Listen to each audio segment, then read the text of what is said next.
आज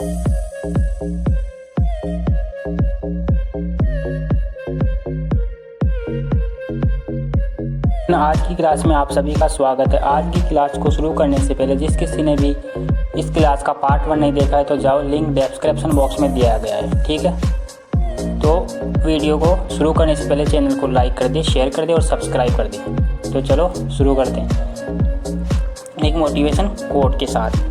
तो देखो मोटिवेशन कोट, सूर्य धीरे धीरे निकलता है और ऊपर उठता है। सूर्य क्या करता है? धीरे धीरे निकलता है और ऊपर उठता है और दुनिया को प्रकाशित करता है। उसी तरह सब्र के साथ जो व्यक्ति आगे बढ़कर वो एक दिन निश्चित ही ऊपर उठता है, ठीक है, और अपनी तकदीर बदलता है। तो हमें क्या करना चाहिए? सूर्य के समान सोचना चाहिए कि सूर्य को जब धीरे धीरे निकलने में टाइम लगता है, ठीक उसी प्रकार किसी भी व्यक्ति को सफलता एक दिन में नहीं मिलती, लेकिन एक दिन ज़रूर मिलती है।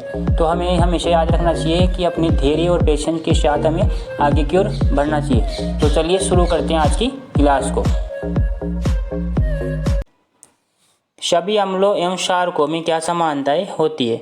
तो हमने देखा कि धातुओं के साथ जब अभिक्रिया करने पर सभी अम्ल क्या बनाते हैं? हाइड्रोजन गैस उत्पन्न करते हैं, यानी कि H+ आयन छोड़ते हैं धातु के साथ, ठीक है। और इससे पता चलता है कि अम्लों में हाइड्रोजन होता है। और इससे क्या पता चलता है कि अम्लों में क्या होता है? हाइड्रोजन। एक क्रियाकलाप के माध्यम से हम जांच करेंगे कि हाइड्रोजन युक्त सभी यौगिक अम्लीय होते हैं क्या, ठीक है। तो क्रियाकलाप 2.8 देखते हैं। क्रियाकलाप 2.8 में ग्लूकोज, एल्कोहल, हाइड्रोक्लोरिक अम्ल और सल्फ्यूरिक अम्ल लेते हैं, ठीक है। सबको इनका फॉर्मूला याद होना चाहिए, ग्लूकोज, एल्कोहल, हाइड्रोक्लोरिक अम्ल और सल्फ्यूरिक अम्ल। तो देखो एक बार जल्दी से देख लेते हैं क्या क्या इनका फॉर्मूला होता है। देखो ग्लूकोज का होता है C6H12O6, ठीक है।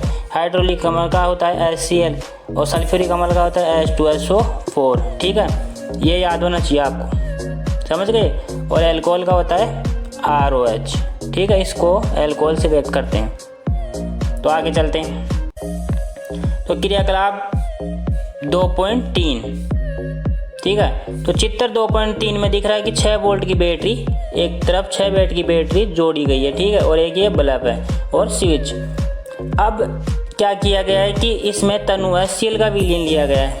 क्या लिया गया है? तनु HCl का विलयन। तनु HCl के विलयन में विद्युत धारा प्रवाहित करते हैं तो विद्युत धारा का प्रवाह हो जाता है, ठीक है।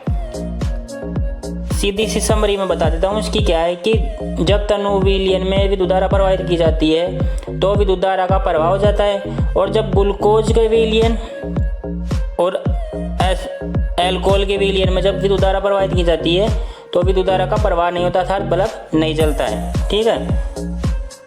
तो अम्ल की स्थिति में देखो अम्ल की स्थिति में बल्ब जलने लगता है, और यही मैंने बताया। परंतु ग्लूकोज और एल्कोहल में विद्युत धारा का प्रवाह नहीं होता। बल्ब जलने से ये पता चलता है कि इस विलयन में विद्युत धारा प्रवाह हो रही है। विलयन में विद्युत धारा प्रवाह आयनों द्वारा होता है, और विलयन में विद्युत धारा का प्रवाह आयनों द्वारा होता है। आयन 2 प्रकार के होते हैं, पॉजिटिव आयन और नेगेटिव आयन, धन आयन और ऋण आयन, ठीक है। तो अम्ल में H+ आयन होता है। हम सब जानते हैं कि अम्ल जलीय विलयन में H+ आयन देता है, जबकि क्षार जलीय विलयन में OH- आयन देता है, ठीक है। ये मैंने आपको पहले ही बता चुका हूँ। सोडियम हाइड्रोक्साइड, कैल्शियम हाइड्रोक्साइड आदि जैसे क्षारकों का उपयोग करके क्रियाकलाप दोहराते हैं। तो देखो क्या होता है। तो इन क्रियाकलापों को दोहराने पर क्या होता है कि सोडियम हाइड्रोक्साइड एक प्रकार का क्षारक है और कैल्शियम हाइड्रोक्साइड भी एक प्रकार का क्षारक है। तो क्षारकों में क्या होता है? विद्युत धारा का प्रवाह नहीं होता है, ठीक है। OH- है। जलीय विलयन में अम्ल एवं क्षारक क्या होता है? जब जलीय विलयन में अम्ल डालेंगे तो क्या होगा और क्षारक डालेंगे तो क्या होगा? तो एक क्रियाकलाप 2.9 देखते हैं। एक सबसे सूक्ष्म परखनली 1 ग्राम ठोस NaCl ले लेंगे, ठीक है। 1 ग्राम ठोस, ये देखो इस परखनली में 1 ग्राम ठोस NaCl ले लिया है। NaCl साधारण नमक होता है। NaCl क्या होता है? साधारण नमक। परखनली में कुछ मात्रा सांद्र सल्फ्यूरिक अम्ल की ले लेते हैं और सल्फ्यूरिक अम्ल H2SO4 ले लिया। अब परीक्षण करते हैं। क्या करते हैं कि इसमें परखनली में H2SO4 दीवार के सहारे, देखो परखनली की दीवार के सहारे डालेंगे तो क्या होगा, ठीक है। तो क्या होगा? तो देखो क्या होता है। इस प्रयोग से स्पष्ट है कि उपस्थित हाइड्रोक्लोरिक अम्ल हाइड्रोजन आयन उत्पन्न करते हैं। इस प्रयोग में क्या होता है कि H+ आयन अम्ल आयन H+ आयन मुक्त करता है, ठीक है। तो HCl और H2O दोनों क्रिया कर रहे हैं और H3O बनाएगा, ठीक है। और H3O को बोलते हैं हाइड्रोजन आयन, ठीक है, हाइड्रोनियम जिसको बोलते हैं हाइड्रोनियम।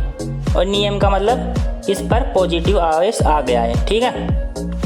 H+ और H2O क्रिया करके H3O बनाता है, इसको बोलते हैं हाइड्रोनियम। हमने देखा कि अम्ल H3O और H+ आयन प्रदान करता है। आइए देखें कि क्षारक जल में घोलने पर क्या होता है। अब यदि क्षारक को जल में घोलेंगे तो क्या होगा, तो क्षारक ले लेते हैं NaOH, sodium hydroxide KOH, potassium hydroxide और मैग्नीशियम हाइड्रोक्साइड, ठीक है। और मैग्नीशियम हाइड्रोक्साइड का दूसरा नाम होता है मिल्क ऑफ मैग्नीशिया। जब इनकी अभिक्रिया जल से करवाते हैं, जल की उपस्थिति में करवाते हैं, तो सोडियम प्लस बाहर निकल जाता है और OH अलग हो जाता है, K+ बाहर निकल जाता है और OH बाहर निकल जाता है, Mg+2 हो जाता है और OH बाहर निकल जाता है। यानी कि क्षारक जलीय विलयन में क्या देते हैं, OH-। और ये मैंने आपको पहले ही बता चुका है कि अम्ल तो है एसिड, ये तो जल देते हैं H+, और जो बेस होते हैं ये देते हैं क्या, OH-, ठीक है, समझ गए। तो देखो ये भी जाने, सभी क्षारक घुलनशील नहीं होते। जल में घुलनशील क्षारक को क्षार कहते हैं, और जो जल में घुलनशील होते हैं उन्हें क्षारक कहते हैं। इनको स्पर्श करने पर साबुन की तरह स्वाद, कड़वा तथा प्रकृति संचार, इन्हें सभी को छूना और चखना नहीं चाहिए क्योंकि ये हानिकारक होते हैं। क्या होते हैं, हानिकारक। अब हम जान चुके हैं कि अम्ल H+ आयन देते हैं, OH- क्षार देते हैं। तो हम उदासीन अभिक्रिया में निम्नलिखित व्यक्त करेंगे।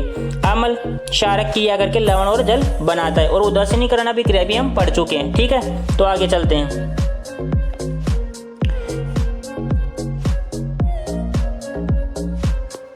जल में अम्ल और क्षारक घुलने की प्रक्रिया अत्यंत ऊष्माक्षेपी होती है।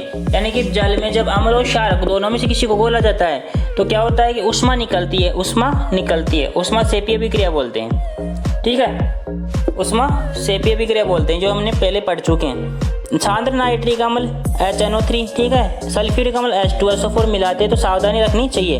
अम्ल सदैव धीरे धीरे जल में को लगातार हिलाते हुए जल को मिलाना चाहिए। सांद्र अम्ल जल में मिलाने पर उत्पन्न ऊष्मा के कारण असंपलित होकर बाहर आ जाता है, ठीक है। अत्यधिक स्थानीय ताप के कारण उपयोग कांच का पात्र भी टूट सकता है, इसलिए हमें इस प्रयोग को सावधानी से करना चाहिए, क्योंकि तापमान जब ज्यादा हो जाएगा तो हमारी जो परख नली ले रखी है वो परख नली विस्फोट के साथ टूट सकती है, तो इसको सावधानी से करना चाहिए, ठीक है। सल्फ्यूरिक अम्ल कैन, डिब्बे, सोडियम हाइड्रोक्साइड बोतलों में ध्यान से चेतावनी चिन्ह प्रदर्शित किए जाते हैं। जल अम्ल क्षारक मिलाने पर आयन H3O क्या बोलते हैं, हाइड्रोनियम, ठीक है। H3O को हाइड्रोनियम और H- को हाइड्रोक्साइड, ठीक है, OH को। तो अब देखो जब इनमें दोनों को मिलाते हैं, अम्ल और क्षारकों को मिलाने पर, तो ये बनते हैं, ठीक है। और प्रति इकाई आयतन में कमी हो जाती है, और इस प्रक्रिया को हम तनुकरण कहते हैं। तो 1 नंबर का प्रश्न आया कि तनुकरण किसे कहते हैं। जब अम्ल और क्षारकों को मिलाते हैं तो अम्ल और क्षारकों के मिलाने पर उसके आयतन में, विलयन के आयतन में कमी, प्रति इकाई आयतन में कमी आ जाए तो वह अभिक्रिया तनुकरण कहलाती है। और तनुकरण अम्ल और क्षारकों में ही होता है। अम्ल और क्षार तनुकरित हो जाते हैं, और तनुकरण का मतलब बाहर हो जाते हैं, ठीक है। तो ये कुछ प्रश्न है जो आपको करने हैं घर पर, ठीक है। आगे चलते हैं। अम्ल और क्षारक कितने परबल होते हैं, कि अम्ल और क्षारक परबल कितने होते हैं। परबल का मतलब कितने अपना प्रभाव छोड़ते हैं। तो हम जानते हैं कि अम्ल क्षारकों की सूची का उपयोग करके अम्ल क्षारक में अंतर प्रदर्शित किया जा सकता है। पिछले अध्याय में हमने H+ और OH आयनों के विलयन की सांद्रता कम होना तनुकरण के बारे में पढ़ा था। क्या हम किसी विलयन की उपस्थिति आयनों की जान सकते हैं, हम ज्ञात कर सकते हैं कि विलयन अम्ल और क्षारक कितना परबल है। तो हाँ, हम ज्ञात कर सकते हैं। इसको जानने के लिए हम क्या करेंगे, इसको जानने के लिए सार्वत्रिक सूचक अनेक सूचकों का मिश्रण होता है। क्या करने के लिए ज्ञात करते हैं। सार्वभौमिक सूचक किसी विलयन में हाइड्रोजन आयन की विभिन्न सांद्रता की विभिन्न रंगों में प्रदर्शित करते हैं। तो देखो किसी विलयन में हाइड्रोजन प्लस तो कितने और OH- कितने, यानी कि अम्ल तो कितना है और हाइड्रोजन क्षार कितना है। इसके लिए एक pH स्केल बनाया गया, ठीक है। एक pH स्केल का विकास किया गया जो हाइड्रोजन और हाइड्रोजन प्लस की सांद्रता को मापता है कि हाइड्रोजन आयन कितने हैं। जिससे हमें पता चल जाता है अगर हाइड्रोजन आयन कम है तो वो क्षार होगा और हाइड्रोजन आयन अधिक होंगे तो वो अम्ल होगा। तो इसे pH स्केल कहते हैं। pH स्केल P सूचक होता है। pH स्केल में P सूचक होता है जिसका अर्थ पुपांश होता है, पुशांश, ठीक है, पोंटेंज। जो जर्मन शब्द है जिसका अर्थ है शक्ति, कि शक्ति मतलब कितना पावर है, क्षारक है कि अम्ल है कि कितनी शक्ति है। इस पीएच स्केल से शून्य, देखो मैं पीएच स्केल की तरफ ही ले चलता हूँ। पीएच स्केल देखो ये वाली पीएच स्केल, इसमें देखो शून्य से लेकर और 14 तक के क्या बने होते हैं, नंबर लिखे हुए होते हैं, ठीक है। एक प्रकार से 0 से लेके 14 तक के नंबर होते हैं। जब और एक होता है 7 बीच में, तो 7 वाला होता है उदासीन। जब पीएच स्केल में 7 नंबर पर कोई पदार्थ हो या कोई पदार्थ 7 नंबर पर प्रदर्शित कर रहा हो तो वो उदासीन कहलाएगा। 7 से नीचे वाले जितने भी पदार्थ होंगे जिनकी सांद्रता क्या होगी, H+ की अधिक होगी, सांद्रता में वृद्धि रहेगी हमेशा, और 7 से ऊपर हमेशा H+ में क्या होगी, कमी रहेगी। तो जब H+ में कमी हो तो वो क्षारक कहलाएंगे, और जब H+ में वृद्धि हो तो वो अम्ल कहलाएंगे। ये मैंने आपको पहले ही बता चुका हूँ और दोबारा सुन लो। तो जब 7 से नीचे कोई भी पदार्थ होगा तो हम कह सकते हैं कि वो अम्ल होगा, और जब 7 से ऊपर जो भी पदार्थ होगा तो हम कह सकते हैं कि क्षारक होगा, ठीक है। अधिक अम्लता से 14 अधिक क्षारीय तथा पीएच को ज्ञात कर सकते हैं। साधारण भाषा में पीएच एक ऐसी संख्या है जिसको रूप में देखना चाहिए, किसी विलयन की अम्लता तथा क्षारीयता को दर्शाता है। हाइड्रोजनियम आयन सांद्रता जितनी अधिक होगी उसका पीएच इतना ही कम होगा, यानी कि हाइड्रोजन आयन की मात्रा जितनी अधिक होगी, सांद्रता जितनी अधिक होगी, उसका पीएच मान क्या होगा, कम होगा। यानी कि हाइड्रोजन आयनों की जो सांद्रता होगी, सांद्रता यानी कि हाइड्रोजन आयन की जो सांद्रता यानी घुलने की क्षमता जितनी अधिक होगी उसका पीएच मान उतना ही कम होगा, और जब पीएच मान कम होगा तो वो क्षार कहलाएगा। किसी उदासीन विलयन का पीएच मान 7 होता है, ये मैंने बता दिया आपको, ठीक है, और 14 तक बढ़ता है। विलयन में वो सांद्रता बढ़ती होती है तो क्षार की शक्ति बढ़ जाती है, ठीक है। सामान्य पीएच सार्वत्रिक सूचक और अंतर्वारी पेपर द्वारा ज्ञात किया जाता है। तो देखो आगे, ये कुछ आपको दिए गए हैं तो इसको देख लेना। लार में कितना होता है, नींबू में जैसे 2.2 होता है पीएच, ठीक है, और ये अम्ल कहलाता है नींबू। ये देखो जठरस यानी कि वही लार, इसमें 1.2 होता है, यानी कि परबल अम्ल है। क्या है, परबल अम्ल। और नींबू इसकी पीएच मान 2.2 होता है, ये भी परबल अम्ल है। जबकि किसी का पीएच मान जैसे 5.5 हो, जैसे अम्लीय वर्षा का 5.5 होता है तो वो क्या है, दुर्बल अम्ल कहलाता है। इसी प्रकार देखो मिल्क ऑफ मैग्नीशिया MgOH का उल्टा ये इसका मान होता है 10, पीएच मान कितना होता है 10। और जैसे सोडियम हाइड्रोक्साइड विलयन इसका मान 14 होता है, यानी कि ये दुर्बल अम्ल है और ये दुर्बल क्षार है, और ये दुर्बल क्षार है। ये प्रबल क्षार है और ये दुर्बल क्षार है, ठीक है। तो इसका पीएच मान जितना ज़्यादा होगा वो प्रबल क्षार कहलाएगा, और इसका पीएच जितना कम होगा वह दुर्बल क्षार कहलाएगा। तो देखो अम्ल क्षारकों की शक्ति विलयन जल क्रमशः H+ और OH- आयनों पर निर्भर करती है। H+ आयन जितने अधिक उतनी ही वो क्या कहलाएगा, अम्ल कहलाएगा, प्रबल अम्ल। H+ आयन कम तो वह दुर्बल अम्ल कहलाएगा। तो देखो एसिटिक अम्ल CH3COOH होता है। एसिटिक अम्ल एक मोल विनिलीज और विभिन्न प्रकार की हाइड्रोजन आयन उत्पन्न होते हैं। अधिक संख्या में H+ उत्पन्न करने पर अम्ल प्रबल कहलाता है, यानी कि H+ आयनों की क्या होती है, संख्या ज़्यादा तो वह प्रबल अम्ल, और H+ आयनों की संख्या कम तो वह दुर्बल अम्ल कहलाता है। तो प्रबल अम्ल किसे कहेंगे, जब हाइड्रोजन आयनों की संख्या अधिक होती है तो वह प्रबल अम्ल कहलाता है, जबकि हाइड्रोजन आयनों की संख्या कम होती है तो वह दुर्बल अम्ल कहलाता है, ठीक है, समझ गए। अब देखो दैनिक जीवन में पीएच का महत्व, दैनिक जीवन में पीएच का महत्व क्या है। तो देखो क्या पौधे एवं पशु पीएच प्रति संवेदनशील होते हैं। हमारा शरीर देखो, हमारा शरीर 7.0 से 7.8 पीएच पर आज के बीच कार्य करता है। जो हमारा शरीर है, अब 1 नंबर का प्रश्न पूछा जा सकता है कि हमारा जो शरीर है, हमारी बॉडी है, वो कितने पीएच स्केल पर कार्य करती है। तो आपको बताना है कि 7.0 से लेके 7.8 तक, कितनी 7.0 से 7.8 तक परास पर पीएच स्केल हमारा कार्य करती है, ठीक है, समझ गए।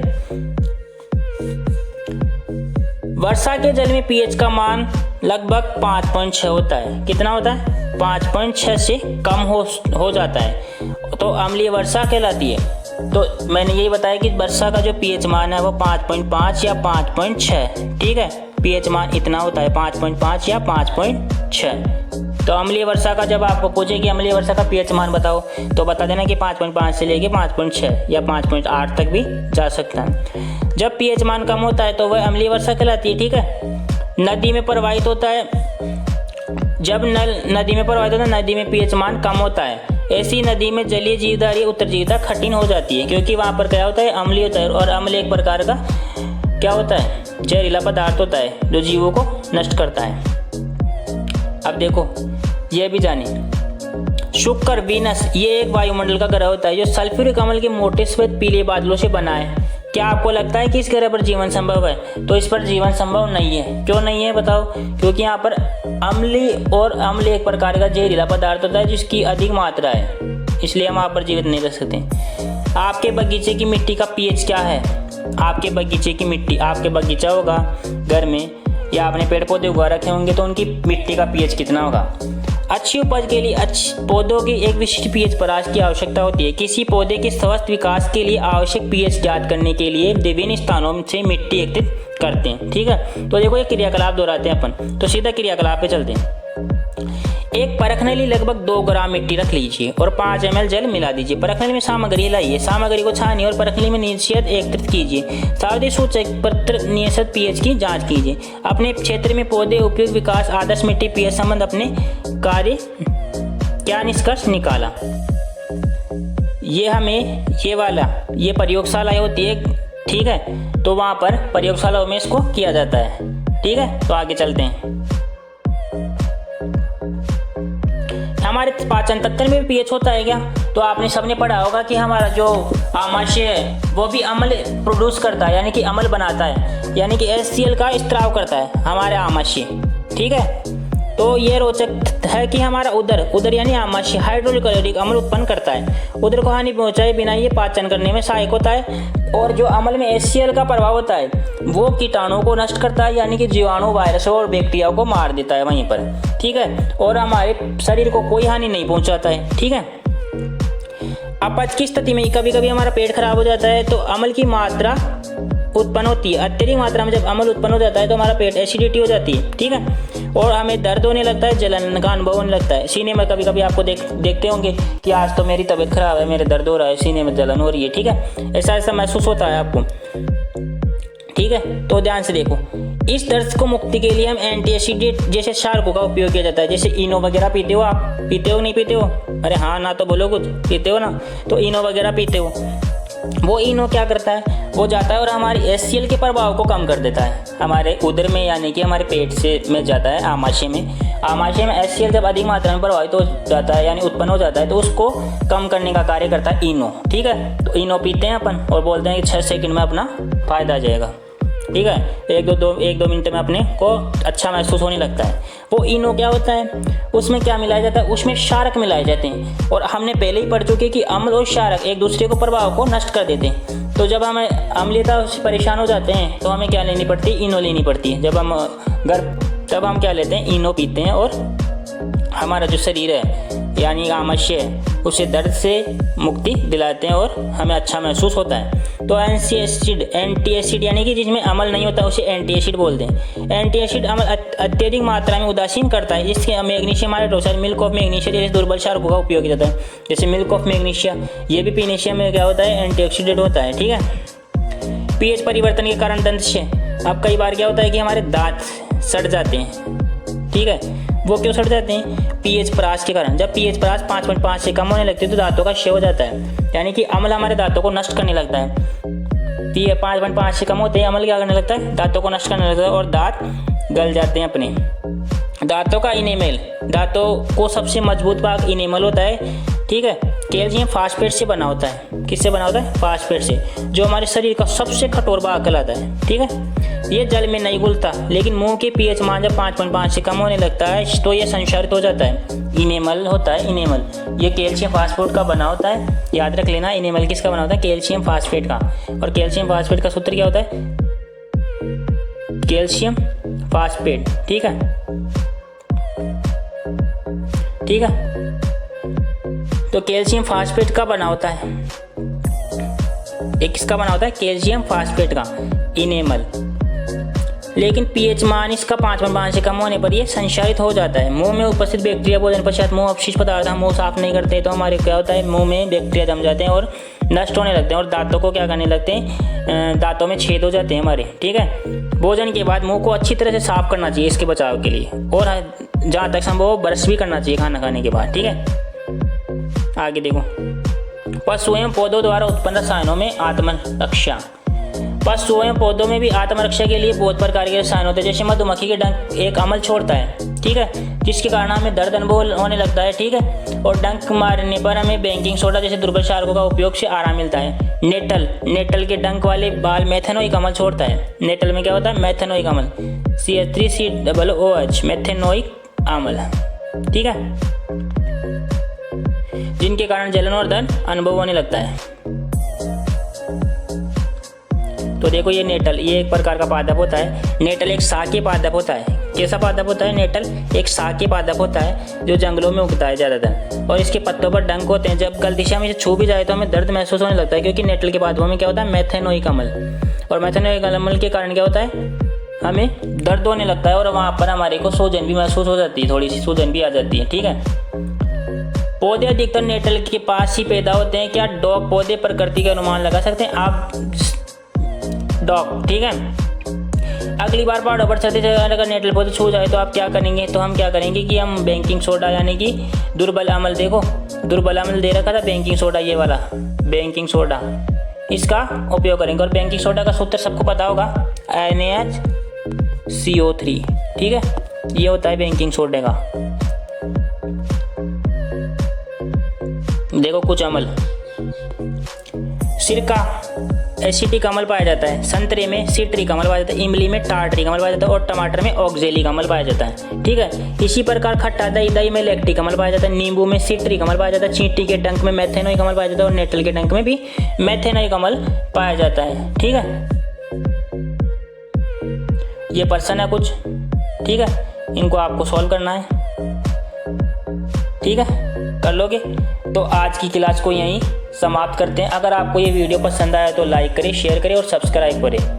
Thank you very much.